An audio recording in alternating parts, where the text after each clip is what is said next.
ಸುತ್ತ ಗ್ರೀನರಿ ಹಾಗೂ ದೇವಸ್ಥಾನ ತುಂಬ ಚೆನ್ನಾಗಿತ್ತು. ಪ್ಲ್ಯಾಂಟ್ಸ್ ಎಲ್ಲ ಇತ್ತಲ್ಲ, ಸೊ ತುಂಬ ಇಷ್ಟ ಆಯಿತು. ಮತ್ತು ದೇವ್ರ ದರ್ಶನ ಅಂತ ಬಂದ್ವಿ. ಈಗ ಡಿಮಾರ್ಟಲ್ಲಿದ್ದೀವಿ. ಡಿಮಾರ್ಟ್ ಗ್ರೋಸರಿ ಶಾಪಿಂಗ್ ಮಾಡಬೇಕಿತ್ತು. ಸೊ ಅದಾದಮೇಲೆ ಗ್ರೋಸರಿ ಶಾಪಿಂಗ್ ಮುಗೀತು. ಏನೇನು ಶಾಪ್ ಮಾಡಿದ್ದೀನಿ ಅಂತಲೂ ತೋರಿಸ್ತೀನಿ. And gobi manchurian. Welcome back to life with Sakshi YouTube channel. ಇವತ್ತಿನ ಲಾಗ್ ನಾವು ಟೆಂಪಲ್ಗೆ ಹೋಗೋದಾಗಿರುತ್ತೆ. ಯಾವ ಟೆಂಪಲ್ ಏನು ಅಂತ ನಾನು ಇಲ್ಲೇ ಹೇಳಲ್ಲ, ಮುಂದೆ ಹೋಗ್ತಾ ಇದ್ದೀನಿ, ನಿಮಗೆ ಗೊತ್ತಾಗುತ್ತೆ. ಬನ್ನಿ ಹೋಗೋಣ. ಈಗ ನಾವೆಲ್ಲ ರೆಡಿಯಾಗಿ ಆಟೋಗೋಸ್ಕರ ಕಾಯ್ತಾ ಇದ್ವಿ. ಆಟೋಯಿಂದ ಹೋಗಿ ಅಲ್ಲಿ ಬಸ್ ಸ್ಟ್ಯಾಂಡ್ ಅಲ್ಲ, ಎಲ್ಲೋ ಯಾವುದೋ ಒಂದು ಸ್ಪಾಟಲ್ಲಿ ಬಸ್ ಬರುತ್ತೆ. ಸೊ ಅಲ್ಲಿಗೆ ಹೋಗಿ ಆ ಬಸ್ಸಲ್ಲಿ ಹತ್ಕೊಂಡು ದೇವಸ್ಥಾನಕ್ಕೆ ಹೋಗೋಣ ಅಂತ. ಈಗ ಆಟೋಯಿಂದ ಆ ಸ್ಪಾಟಿಗೆ ಬಂದಾಯಿತು. ಬಸ್ಸಿಗೆ ಕಾಯ್ತಾ ಇದ್ವಿ. ಸೊ ಬಸ್ ಬರೋಕ್ಕೆ 1 hour ಆಯಿತು, ಆಲ್ಮೋಸ್ಟ್ 1 hour. ಫುಲ್ಲು ಬೋರ್ ಹೊಡಿತಾಯಿತ್ತು. ಈಗ ಬಸ್ಸಲ್ಲಿ ಹೋಗ್ತಾ ಇದ್ದೀವಿ. ನನಗಂತೂ ತುಂಬ ಬೋರ್ ಹೊಡೆದು ನಿದ್ದೆ ಮಾಡ್ತಾಯಿದ್ದೆ. ಈಗ ಬಂತು. ಇದು ಯಾವ ದೇವಸ್ಥಾನ ಅಂದರೆ ಕುಂದೂರು ಮಲೆಯಮ್ಮ ದೇವಸ್ಥಾನ. ನಾನು ಹೇಳ್ತೀನಿ ಅಂತ ಹೇಳಿದ್ನಲ್ಲ. ಬಸ್ಸು ಸ್ವಲ್ಪ ದೂರದಲ್ಲೇ ನಿಲ್ಲಿಸ್ತು. ದೇವಸ್ಥಾನದವರೆಗೂ ನಾವು ಹಂಗೆ ವಾಕಬಲ್ ಡಿಸ್ಟೆನ್ಸಲ್ಲಿ ಇತ್ತು. ಸೊ ವಾಕ್ ಮಾಡ್ಕೊಂಡು ಬಂದ್ವಿ. ಆಮೇಲೆ ಇದೇ ಕುಂದೂರು ಮಲೆಯಮ್ಮ ದೇವಸ್ಥಾನ ಸುತ್ತ ಲೈಕ್ ಗ್ರೀನರಿ ಉಂಟು. ತುಂಬ ಗಿಡ ಮರ ಜಾಸ್ತಿ ಇತ್ತು.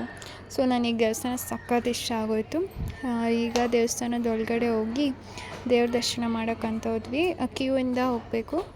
ಸೊ ಕ್ಯೂಯಿಂದ ಹೋದ್ವಿ. ಅದಾದಮೇಲೆ ದೇವಸ್ಥಾನದ ಒಳಗಡೆ ವೀಡಿಯೋ ಮಾಡ್ಕೊಳಕ್ಕಾಗಲಿಲ್ಲ. ಇದು ದೇವಸ್ಥಾನದ ಎದುರುಗಡೆ ಈ ಥರ ಇದೆ ದೇವ್ರ ಕಲ್ಲು, ಅಲ್ಲಿಗೆ ಪೂಜೆ ಮಾಡ್ತಾರೆ. ಇದಾದಮೇಲೆ ದೇವಸ್ಥಾನದ ಈ ಕಡೆ ಬಂದರೆ ಅಲ್ಲಿ ಹರಕೆ ಮಾಡಿರ್ತಾರಲ್ಲ, ಏನು ಅಡುಗೆ ಮಾಡಿರ್ತಾರೆ ಅದು ತಂದಿಡೋದು ಮತ್ತು ತಡೆ ಹೊಡಿಯೋದು ಎಲ್ಲ ಮಾಡ್ತಾರೆ. ಈಗ ನಮ್ಮದು ತಡೆ ಹೊಡ್ಸ್ಕೊಂಡು ಆಯಿತು. ಆಮೇಲೆ ಯಾವ ಜಾಗ ಚೆನ್ನಾಗಿರುತ್ತೆ ಅಡುಗೆ ಮಾಡೋಕ್ಕೆ ಅಂತ ಹುಡುಕ್ತಾ ಇದ್ವಿ. ಆಲ್ರೆಡಿ ತುಂಬ ಜನ ಬಂದು ಅಡುಗೆ ಮಾಡೋಕ್ಕೆ ಸ್ಟಾರ್ಟ್ ಮಾಡಿದರು. ನಾವು ಬಂದಿದ್ದು ಸ್ವಲ್ಪ ಲೇಟ್ ಆಯಿತು ಬಸ್ಸಿಗೆ ಕಾಯ್ಕೊಂಡು. ಲಾಸ್ಟ್ ಟೈಮ್ ಇಲ್ಲಿ ಮಾಡಿದ್ವಿ. ಇಲ್ಲಿ ತುಂಬ ಬಿಸಿಲು ಅಂತ ಯಾವುದಾದ್ರೂ ತಂಪು ಪ್ಲೇಸ್ಗೆ ಹುಡುಕ್ತಾ ಇದ್ವಿ. ಸೊ ಈ ಪ್ಲೇಸ್ ಸಿಕ್ತು.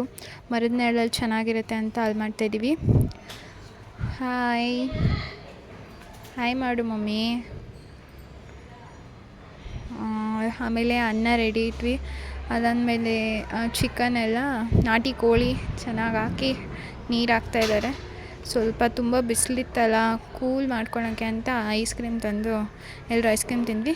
ಅದಾದಮೇಲೆ ಮನೆಯಲ್ಲೇ ಎಲ್ಲ ಖಾರ ಮಾಡ್ಕೊಬಂದಿದ್ದರಿಂದ ಅಡುಗೆ ಬೇಗ ರೆಡಿ ಆಯಿತು. ಇದನ್ನು ದೇವ್ರ ಮುಂದೆ ಇಡೋಕ್ಕಂತ ಹೋದ್ವಿ. ಇದು ದೇವ್ರ ಒಳಗಡೆ ಇಡಲ್ಲ, ಯಾಕಂತ ಗೊತ್ತಿಲ್ಲ. ತುಂಬ ದೂರದಲ್ಲಿ ಆಗಲೇ ಹೇಳಿದ್ನಲ್ಲ ಹರಕೆ ಎಲ್ಲ ಮಾಡ್ತಾರೆ ಅಂತ, ಅಲ್ಲಿ ಇಟ್ಬಿಟ್ಟು ಪೂಜೆ ಮಾಡಿದ್ವಿ. ಸೊ ಫೈನಲಿ ನಮ್ಮ ಊಟ ರೆಡಿ ಆಯಿತು. ಬ್ಯಾಟಿಂಗ್ ಆಡಿದ್ವಿ ಚೆನ್ನಾಗಿ. ಅಲ್ಲಿ ಈಗ ಸ್ಟಾರ್ಟ್ ಮಾಡ್ತಾಯಿದ್ದೀವಿ. ಅದಾದಮೇಲೆ ಬೆಳಗ್ಗೆ ಎಲ್ಲಿ ಇಳಿದ್ವಿ ಅದೇ ಜಾಗಕ್ಕೆ ಬಂದ್ವಿ. ಅಲ್ಲಿ ಬಸ್ ಬರುತ್ತೆ ಅಂತ. ಸೊ ಬಸ್ ಬಂತು ಬೇಗ, ಅಷ್ಟು ಬೇಗ ಕಾಯಲಿಲ್ಲ. ಆಮೇಲೆ ಬಸ್ಸಿಂದ ಹಾಸನ್ಗೆ ಹೋದ್ಮೇಲೆ ನಮ್ಮ ಮಾಮ ಕಾರ್ ತೊಗೊಬಂದು ಪಿಕ್ ಮಾಡಿದ್ರು. ಸೊ ಇದೆಲ್ಲ ಮುಗೀತು. ಸಂಜೆ ಏನೋ ಶಾಪಿಂಗ್ ಮಾಡಬೇಕು ಅಂತ ಇದ್ದರು. ಆಮೇಲೆ ಡಿಮಾರ್ಟಿಗೆ ಹೋಗೋಕ್ಕಂತ ಪ್ಲ್ಯಾನ್ ಮಾಡಿದ್ವಿ. ಸರಿ ಮನೆಗೆ ಹೋಗಿ ಕಾರಿಂದ ರೆಡಿಯಾಗಿ ಮತ್ತು ಈಗ ಕಾರಿಂದ ಡಿಮಾರ್ಟಿಗೆ ಬಂದ್ವಿ. ಸ್ವಲ್ಪ ಗ್ರೋಸರಿ ಶಾಪಿಂಗ್ ಮಾಡೋದಿತ್ತು. ಹಾಗೆ ಶಾಪಿಂಗ್ ಏನೇನು ಮಾಡಿದೆ ಅಂತಲೂ ತೋರಿಸ್ತೀನಿ. ಶಾಪಿಂಗ್ ಮುಗೀತು.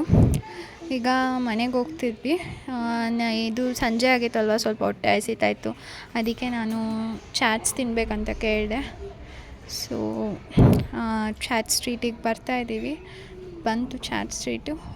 ನನಗೆ ತುಂಬ ಫೇವ್ರೇಟ್ ಪಾನಿಪುರಿ. ನಾನು ಚಿಕ್ಕವಳಿಂದನೂ ಇಷ್ಟ ಆಗುತ್ತೆ. ಸೊ ನಾನು ಪಾನಿಪುರಿ ತೊಗೊಂಡೆ, ನಮ್ಮಮ್ಮ ತಂಗಿ ಗೋಬಿ ತೊಗೊಂಡ್ರು. ಇದಾದಮೇಲೆ ಮುಗಿಸ್ಕೊಂಡು ಮನೆಗೆ ಹೋಗಿ ಏನು ಶಾಪಿಂಗ್ ಮಾಡಿದೆ ಅಂದರೆ, ನಾನೊಂದು ವಾಟರ್ ಬಾಟ್ಲ್ ಬೇಕಿತ್ತು, ಅದು ಮತ್ತು ನಮ್ಮಮ್ಮಂಗೆ ಇಯರ್ಫೋನ್ ತೊಗೊಂಡ್ವಿ.